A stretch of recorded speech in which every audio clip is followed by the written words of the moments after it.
ಇನ್ನು ಕೋಗಿಲು ಲೇಔಟ್ಗೆ ಮಿಡಿದ ಮನಸ್ಸುಗಳು ಮಡಿಕೇರಿಯಲ್ಲಿ ಮನೆ ಕಳ್ಕೊಂಡವರಿಗೆ ಮಿಡಿಲಿಲ್ಲ. ಅಲ್ಲಿನ ವಾಸ್ತವ ಏನು ಅಂತ ನೋಡ್ತಾ ಹೋದ್ರೆ 2018ರಲ್ಲಿ ಮನೆ ಕಳ್ಕೊಂಡವರಿಗೆ ಇಲ್ಲಿಯವರೆಗೂ ಕೂಡ ಮನೆ ಕೊಟ್ಟಿಲ್ಲ ಜಿಲ್ಲಾಡಳಿತ. ಮನೆ ನಿರ್ಮಾಣ ಆಗಿದೆ. ಮನೆ ನಿರ್ಮಾಣವನ್ನು ಜಿಲ್ಲಾಡಳಿತ ಮಾಡಿರೋದಲ್ಲ, ಇನ್ಫೋಸಿಸ್ ಫೌಂಡೇಶನ್ ಇಂದ ಮನೆ ನಿರ್ಮಾಣ ಆಗಿದೆ.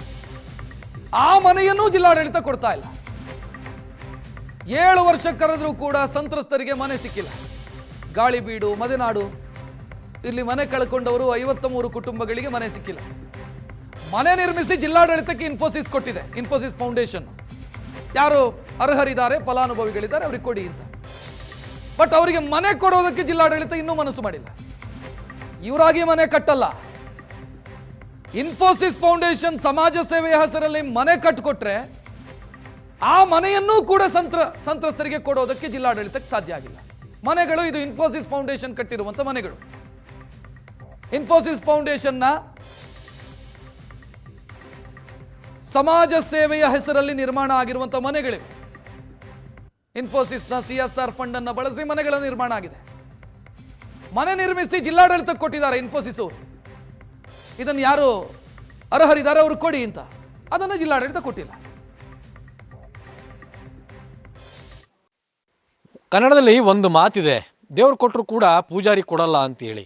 ಬಹುಶಃ ಕೊಡಗಿನ ಜಿಲ್ಲಾಡಳಿತದ ಸ್ಥಿತಿನೂ ಕೂಡ ಅದೇ ರೀತಿಯಾಗಿ ಆಗಿದೆ ಅಂತಲೇ ಹೇಳ್ಬೋದು. ಯಾಕೆ ಅಂತಂದರೆ 2018-19ರಲ್ಲಿ ಕೊಡಗಿನಲ್ಲಿ ಆದಂತಹ ಪ್ರವಾಹದ ಸಂದರ್ಭದಲ್ಲಿ ಮನೆ ಕಳ್ಕೊಂಡಂಥವ್ರಿಗೆ ಇದುವರೆಗೂ ಕೂಡ ಒಂದಷ್ಟು ಜನರಿಗೆ ಮನೆಗಳನ್ನು ಕೊಡಲಿಕ್ಕೆ ಸಾಧ್ಯ ಆಗಲಿಲ್ಲ ಅನ್ನೋಂಥದ್ದು. ಸೊ ನೋಡ್ಬೋದು, ನಾನೀಗ ಸೋಮವಾರಪೇಟೆ ತಾಲೂಕಿನ ಜಂಬೂರು ವ್ಯಾಪ್ತಿಯಲ್ಲಿ ಕಟ್ಟಿರುವಂತಹ ಮನೆಗಳೇನಿದೆ ಆ ಮನೆಗಳ ಸಮೀಪದಲ್ಲಿ ಸುವರ್ಣ ನ್ಯೂಸ್ ಕೂಡ ನಿಮಗೆ ತೋರಿಸ್ತಾ ಇರೋಂಥದ್ದು. ಅಂದರೆ ಇವನ್ನ ಇನ್ಫೋಸಿಸ್ ಅವರು ಈ ಮನೆಗಳನ್ನು ಕಟ್ಟಿಕೊಟ್ಟಿದ್ರು.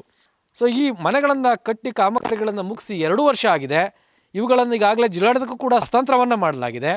ಅದೆಲ್ಲವೂ ಕೂಡ ಆದ್ರೂ ಕೂಡ ಜಿಲ್ಲಾಡಳಿತ ಮಾತ್ರ ಫಲಾನುಭವಿಗಳನ್ನು ಆಯ್ಕೆ ಮಾಡಿ ಅವರಿಗೆ ಮನೆಗಳನ್ನು ಹಸ್ತಾಂತರ ಮಾಡೋಂಥ ಕೆಲಸವನ್ನು ಮಾತ್ರ ಮಾಡಲಿಲ್ಲ. ನೋಡ್ಬೋದು, ಎಲ್ಲ ಮನೆಗಳು ಕೂಡ ಈಗ ಸಂಪೂರ್ಣವಾಗಿ ಒಂದು ರೀತಿಯ ಪಾಳು ಬಿದ್ದಿದ್ದಾವೆ ಅಂತಲೇ ಹೇಳ್ಬೋದು.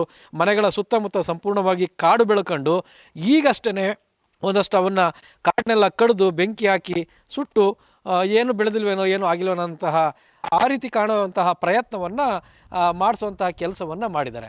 ಆದರೆ 2 ವರ್ಷಗಳಿಂದ ಅಂದರೆ ಮನೆಗಳನ್ನು ಹಸ್ತಾಂತರ ಮಾಡಿ 2 ವರ್ಷ ಆದ್ರೂ ಕೂಡ ಯಾಕೆ ಇನ್ನೂ ಕೂಡ ಫಲಾನುಭವಿಗಳಿಗೆ ಮನೆಗಳನ್ನು ಕೊಡಲಿಲ್ಲ ಅನ್ನೋಂಥದ್ದು ಯಕ್ಷ ಪ್ರಶ್ನೆಯಾಗಿ ಉಳಿದಿರೋಂಥದ್ದು. ಎಲ್ಲ ಕಾಮಗಾರಿಗಳಾಗಿದ್ದಾವೆ. ಮನೆಗಳಿಗೆ ವಿದ್ಯುತ್ತಿನ ಲೈನ್ಗಳನ್ನು ಎಳೆದೆ ಅಂಥದ್ದು, ವೈರಿಂಗ್ ಮಾಡೋ ಅಂಥದ್ದು, ಹಾಗೆಯೇ ಡೋರ್ ಆಗಿರ್ಬೋದು, ಕಿಟಕಿ ಆಗಿರ್ಬೋದು, ಎಲ್ಲವನ್ನು ಫಿಕ್ಸ್ ಮಾಡಲಾಗಿದೆ. ನೀರಿನ ವ್ಯವಸ್ಥೆಗೆ ಸಂಬಂಧಪಟ್ಟಾಗೆ ಮನೆ ಮೇಲೆ ಪ್ರತಿ ಮನೆಗೆ ಒಂದು ಟ್ಯಾಂಕನ್ನು ಫಿಕ್ಸ್ ಮಾಡಬೇಕು, ಅವು ಕೂಡ ಆಗೋಗಿದೆ. ಎಲ್ಲ ಮನೆಗಳ ಪಕ್ಕಕ್ಕೆ ಈಗಾಗಲೇ ಲೈನ್ಗಳನ್ನು ಕೂಡ ಎಳೆಯಲಾಗಿದೆ. ಕುಡಿಯೋ ನೀರಿಗೆ ಮುಖ್ಯವಾಗಿ ಬೇಕಾಗಿರೋಂತಹ ಓವರ್ ಹೆಡ್ ಟ್ಯಾಂಕ್ಗಳೇನಿದೆ, ಓವರ್ ಹೆಡ್ ಟ್ಯಾಂಕ್ಗಳನ್ನು ಕೂಡ ನಿರ್ಮಾಣ ಮಾಡಲಾಗಿದೆ.